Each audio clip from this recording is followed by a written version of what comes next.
Pappanastos?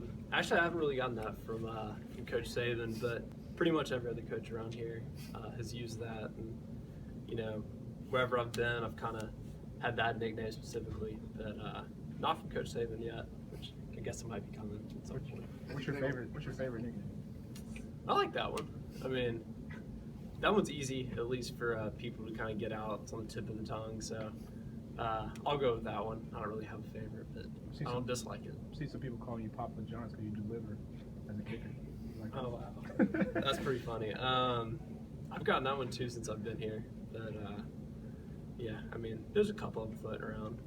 Somebody suggested that the Pappanastos would be a great sandwich at a shop here in town. What would be on the Pappanastos? I'm actually a really picky eater, so gosh. Chicken fingers or something. Probably say, yeah, some kind of chicken, maybe grilled chicken, more healthier a little bit, but grilled chicken, barbecue sauce maybe, pretty good. What's the worst pronunciation somebody's like just murdered your last name? I remember in high school, I also played safety, and it got to the point where it was an away game, and they were just kind of butchering it so bad that he just ended up saying like tackle by the kicker.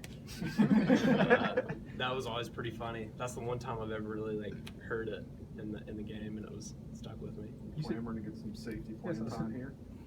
I think those days are kind of over. We'll let those guys do it, and I'll try to stick with the kicking. Were you like much bigger than other kids in high school or something? Why'd you play safety?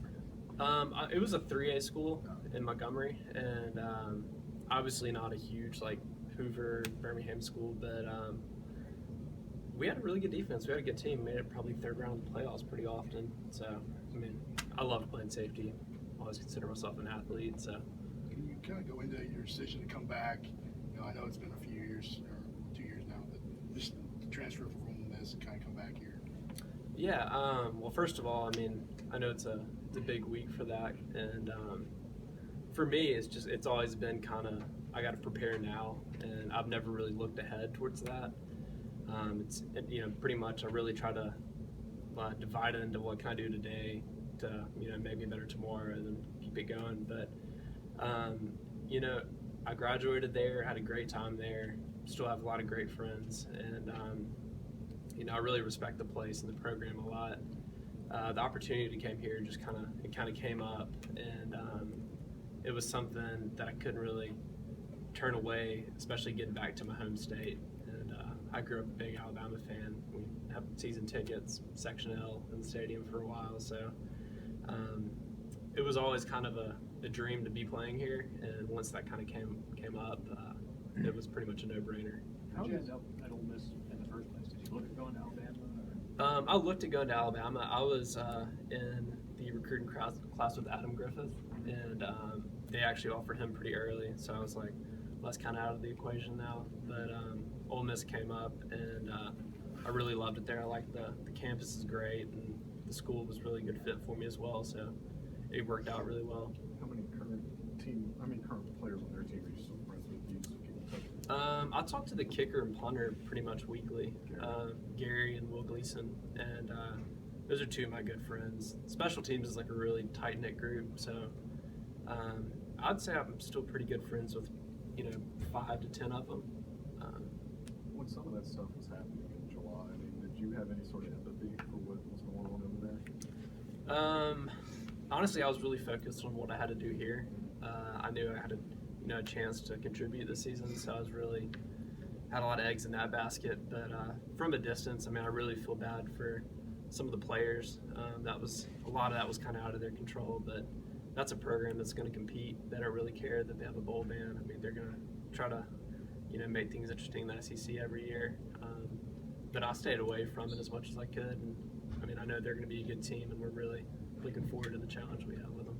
You were at Alabama. You were at Ole Miss the 2 years that they beat Alabama. What were those 2 years like growing up in Alabama? That was pretty weird. It really was. But when I was at Ole Miss, it was, you bleed and you sweat for that team. So I mean, I was obviously invested in what we had to do there. But it was always a little interesting playing Alabama, just because of my past as a kid.